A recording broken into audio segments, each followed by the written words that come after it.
নমস্কার বন্ধুরা, আমার নতুন ব্লগে আপনাদের সবাইকে স্বাগত জানাই। আশা করছি সবাই ভালো আছেন, যে যেখানে আছেন। আমরাও খুব ভালো আছি।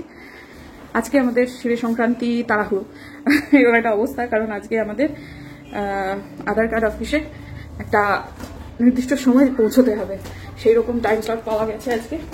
তো যাই হোক, সেই জন্যই তাড়াহুড়োর মধ্যে আছি। সকালবেলায় উঠে অনেক কিছু কাজকর্ম হয়ে গেল, মানে সকালে সব যাবতীয় কাজকর্ম হয়ে গেল। মিনামাসি আজকে আসবে না, সেরকম খবর দিল তার ছেলে। খুবই অসুস্থ। মিনামাসিকে দেখে আমার কয়েকদিন হলো মনে হচ্ছে মিনামাসি সত্যি ভেতরে ভেতরে অসুস্থ। কতদিন কাজ মানে টানা রাখতে পারবে আমি জানি না, কারণ একটা বয়স পর মানুষের শরীর আর চলে না। মিনামাসির শরীর সত্যিই খারাপ, সেটা আমি বুঝতে পারছিলাম কদিন ধরে। আপনারাও হয়তো বা যেদিন 1 জানুয়ারি ব্লগে দেখবেন, ওর মুখে কিন্তু হাসি নেই, মানে রংটা যেন কেমন একটা উড়ে উড়ে গেছে, এরকম একটা অবস্থা। তো যাই হোক, সেই সব তো আছেই। তো যাই হোক, তারপরে রান্নাঘরে কাজও খানিকটা বাড়তি হলো। জলখাবার খেয়ে দিয়ে স্নান করে আমি টুকুর দুজনে স্নান করেছি, ঘুমাতে এখনো করেনি। তারপরেতে পুজো করতে গিয়ে দেখলাম ওই আমার মোমবাতিটা শেষ হয়ে গেছে। সুন্দর কর্পূর জ্বালিয়ে একটু ধূপকাঠি জ্বালিয়ে দিয়ে হনুমান চালিসা একবার পরে আমি এখন বেরিয়ে যাচ্ছি, কারণ এর থেকে বেশি আর কিছু সময় নেই। এসে বরং পরিশোধ করে পুজো করবো। তো এখন নিচে তারা অপেক্ষা করছে, আমার হাজব্যান্ড তো বসবাস করছে, আমি কাজগুলো সেরেছি। ভাই আমার হাত থেকে টাইম দিতেই হবে। তো যাই হোক, অতিমানবী তো নই, দেরি মোটেই হয়নি আমার জন্য, তো একবারই না। কিন্তু ঠিক আছে, চলুন। তারা চুপচাপ বসে আছে, তাদের আর কি। কথায় আছে না, যেখানে বাঘের ভয় সেখানেই সন্ধ্যা হয়। আজকে তাই হয়েছে আমাদের সাথে। আমি নিচে আসার পর আমাকে যে এমন একখানা লুক দিল না আমার বর, মনে হচ্ছে চোখ দিয়ে ভস্ম করে দেবে। তারপরে আবার আমার কথা মতোই ওরা পুরো বারান্দাটাকে ধুয়ে দিচ্ছে।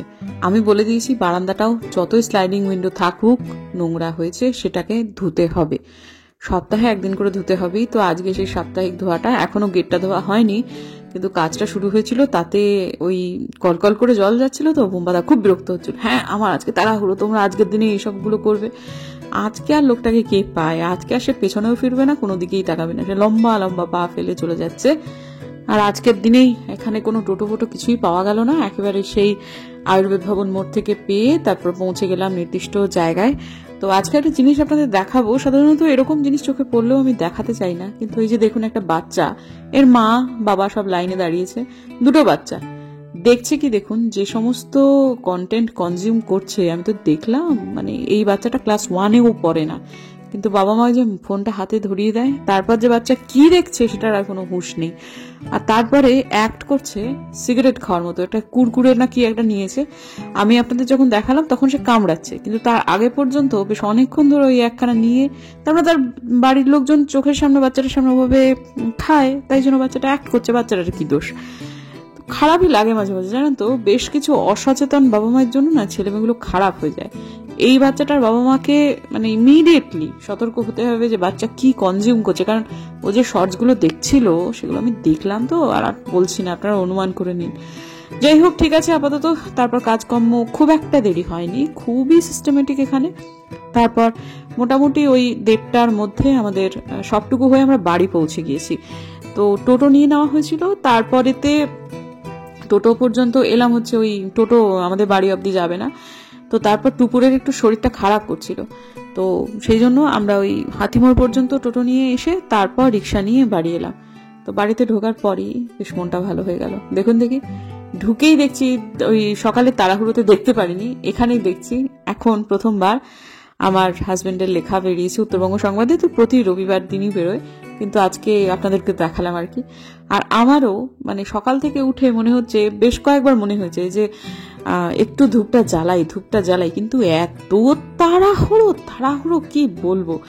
তো এটা খুব একটা প্রথম দিকে ধরছিল না, কারণ রোদ্দুরটা খুব একটা ভালো পাইনি। মানে এখনো পর্যন্ত আজকে গোটা দিনটা যদি রোদ্দুরে রাখতে পারতাম তাহলে হয়তো বা ভালো হতো, কিন্তু রোদ্দুরটা তখনও খুব একটা ছিল না, জন্য যেটুকু ধরেছে সেটুকু নেহাত মন্দ নয়। কিন্তু যে দেখুন, যেখানটা আমি এখন ধরিয়েছি সেটা কি নিতান্ত মন্দ? তা তো নয়, যথেষ্ট ধোঁয়া হয়েছে। আরেকটু হবে যদি আজকে গোটা দিন একদম খুব ভালো হাওয়া পেয়ে থাকে। আর একটা জিনিস, এই গন্ধটা কিরকম জানেন?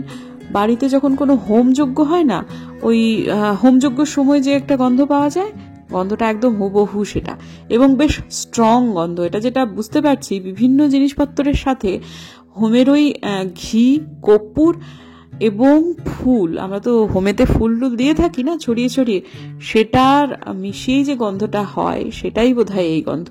মানে এত ভালো লাগছিল যে কি বলবো আর। মানে এই জিনিসটাকে এবার আমি নিয়মিতই বানাবো, এটা একদম আমি নিশ্চিত হয়ে গেছি। তো যাই হোক, তারপরে আরো অনেকগুলো কাজকর্ম যেগুলো তখন করে যেতে পারিনি, বাসনটা মেজে নিলাম ঝটাপট, তারপর জামা কাপড়গুলো স্তূপ হয়েছিল, সেটা না হলে ভালো লাগে না, সেইটা করে নিলাম এবং তারপর বসলাম একটুখানি চা খেতে। কারণ সকালবেলায় এত তাড়াহুড়ো ব্যাটারা আমাকে ঠিকঠাক করে চাও খেতে দেয়নি, আর এইখানটায় বসে পাখিগুলোকে দেখতে দেখতে চা না খেলে এখন আর ভাল লাগে না। সেজন্য বেশ কিছুটা সময় ধরে চাটা খেয়ে নিলাম। নেওয়ার পরেতেই তারপর এবার বারান্দাটা ধুয়ে দেবো। বারান্দা ধুয়ে দিয়ে তারপরে যাব পোশাক ছাড়তে। হ্যাঁ, এটা ঘটনা যে আমার মানে বাইরে থেকে এসে পোশাকটা ছেড়ে তারপর সাংসারিক অন্যান্য কাজগুলো করা উচিত। কিন্তু কি জানেন বন্ধু, এই বারান্দা ধুতে গেলে আমি তো স্নান করে ফেলেছি, কাজে এসে আমি যে পোশাকটা পরবো সেটা তো ছাড়া পোশাকই হবে। তো এখন কি হয়েছে, এটাতে আমি ভিজে যাবই। তো যখন আমাকে এটা ছেড়েই দিতে হবে, আর একবার পোশাক পরলে আমি না কেচে দ্বিতীয়বার আর পরতে পারি না, এটা আমার একটা অসুবিধা বটে। তো এইটাকে তো আমাকে কাচতেই দিয়ে দিতে হবে। তাহলে এরপরে যে পোশাকটা আমি পরবো সেটা তো ছাড়া পোশাক, তাহলে এইটুকু কাজের জন্য আমি আবার ভিজে যাবো, সেটাকেও আবার কাচতে হবে, কি দরকার বাপু। তার থেকে কাজগুলো সেরে নিলাম, সেরে নিয়ে এগুলো মানে ধুয়ে টুয়ে দিই। ধুয়ে দেওয়ার পর তারপর করব হচ্ছে পুজো। মানে বাইরে থেকে এসে আমি ওই হিসেবেই চলেছি যে অন্যান্য সব কাজ মিটিয়ে নিয়ে তারপর বারান্দাটা ধুয়ে দেওয়ার পর তারপরেতে আমি পোশাক ছেড়ে পুজোতে যাব। কারণ পুজো করতে গেলে ওই যে নতুন পোশাক আমাকে পরতেই হবে। তো যাই হোক, এখন এই যে ধূপটা দিচ্ছি এটা কিন্তু পতঞ্জলি, মানে লোবান কূপ আর কি, দুর্দান্ত হয়। মানে আমি ভাবছি যে কবে আমার বানানো যে রুম ফ্রেশনার গুলো সেগুলো ঠিক এই রকম ভাবে ধোঁয়া দেবে জানি না, হয়তো বা একদিন না একদিন হবে। তবে ব্যাপারটাতে আমি খুব উৎসাহ পেয়েছি, সেটা কিন্তু ঘটনা। আমার খুব ভালো লাগছে এই ধূপটাকে বানিয়ে। এটাকে আমি প্রথমত বানাবো এবং আমার হাজবেন্ড বারবারই বলছে যে তুমি যেভাবে কাজটা করছো, লেগে থেকে কাজটা করছো, এটাকে একটু বাড়ানো যায় কিনা সেটা ভাবো। শুধু এটা আমাকে আমার হাজবেন্ডই বলেনি, আমার মেয়েও বলছে, আমার মাও বলছে। তো এখনই আপাতত অত বড় বড় কথা বলবার জায়গায় আমি নেই, তবে দেখছি ব্যাপারটা নিয়ে আমি নিজেও যথেষ্ট চিন্তা ভাবনায় আছি। তো যাই হোক, আপাতত এখানে সারা ঘরে ঘরে ছড়িয়ে দেওয়ার পর একটা ঘটনা ঘটে যায়। তারপরে দীর্ঘক্ষণ আমি ব্লগ না করেছিলাম, কেন সেটা আপনাদের সামনে এসে তারপর আমি বলছি। এই যে দুপুরবেলা আপনাদের সাথে কথা হলো, তারপরে এখন অনেকটাই রাত হয়ে গেছে। কাজকর্ম যদিও এখনো গোটাতে পারিনি, কিন্তু খাওয়া দাওয়া সবারই মিটে গেছে। মানে অদ্ভুত ক্লান্তি, আমি বুঝতে পারলাম না কি হলো আজকে। আমি দুপুরবেলা খেয়ে সাধারণত ঘুমোতে চাই না আজকাল, মেদবাহুলের জন্যই হাঁটতে যাবো সেরকম একটা প্ল্যান, তো আর একটা জায়গাতেও যেতে হতো, কিন্তু আমি একটু শুলাম। শুয়ে পরে এমন ঘুম যে আলপনা দিয়ে আমাকে 7:30টার সময় ডাকছে, বৌদি চা খাও। আমার না সেই সময়টা আলপনাদের দিকে তাকিয়ে, আমি ঠিক কার দিকে, আমি আলপনাদের গলা শুনছি সম্পূর্ণ সজ্ঞানে, কিন্তু আমি কি মরে গেলাম? মানে এত ঘুম, এত গাঢ় ঘুম, এবং সেটা ভাঙছে না, এরকম একটা ব্যাপার। চা খাও, আলপনা দিকে দেখছি। তারপর আমি বললাম কটা বাজে? বললো বৌদি 7:30 বাজে। উঠতে পারছি না, মানে কি কষ্ট যে হচ্ছে সে কি বলি।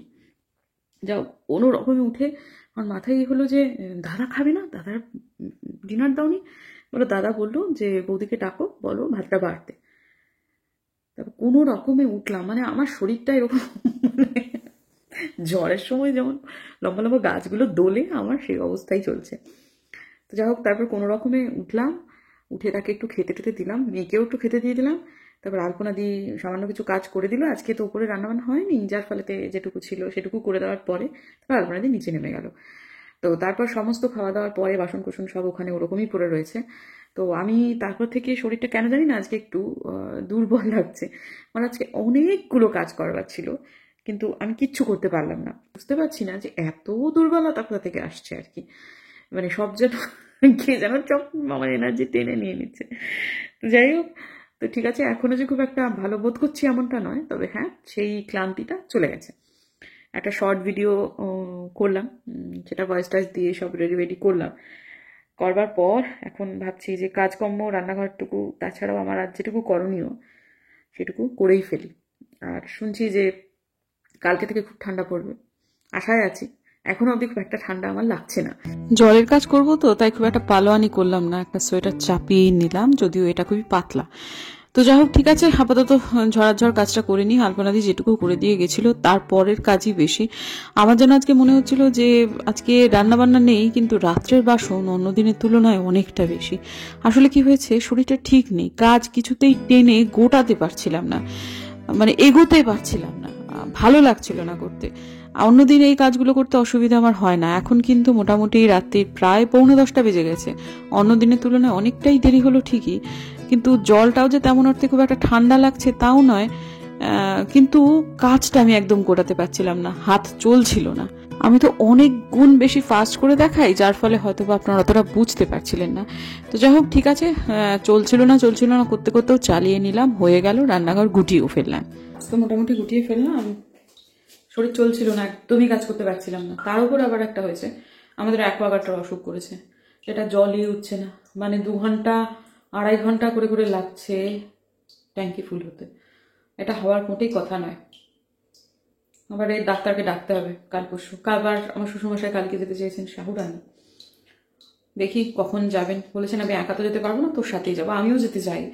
আমরা আমার ঘিটা একদম ঠাকুরকে ডাকবো কি, আমার ঘিয়ের চিন্তাটা আরো বেশি। ঘিটা প্রায় বারণ, তো ওখানে গেলে যে সারগাছি দর্শনে ঘিটা পাওয়া যায় খুব ভালো, নিয়ে আসবো, সেটাই আর কি কারণ। তো আচ্ছা, দেখলাম একজন মন্তব্য করেছেন, একজন দিদি, তিনি লিখেছেন যে বাস্তু ছাড়া, পাখিদের খাবার দাবার ছাড়া অন্য কোনোভাবে কি ভালো থাকা যায়? দিদি আসলে বিদেশে থাকে, তার পক্ষে এটা অসম্ভব ব্যাপার। হ্যাঁ, থাকা যায় তো, সবটাই তো মন। যদি মনে আপনার আনন্দ থাকে, আপনি যদি মনের দিক থেকে ঠিক থাকেন যে আমি ভালো থাকবো বলে তিনি যদি নির্দিষ্ট করে নেন, তাহলে তিনি ভালো থাকবেন। কার ক্ষমতা আছে সেটাতে আটকাবেন?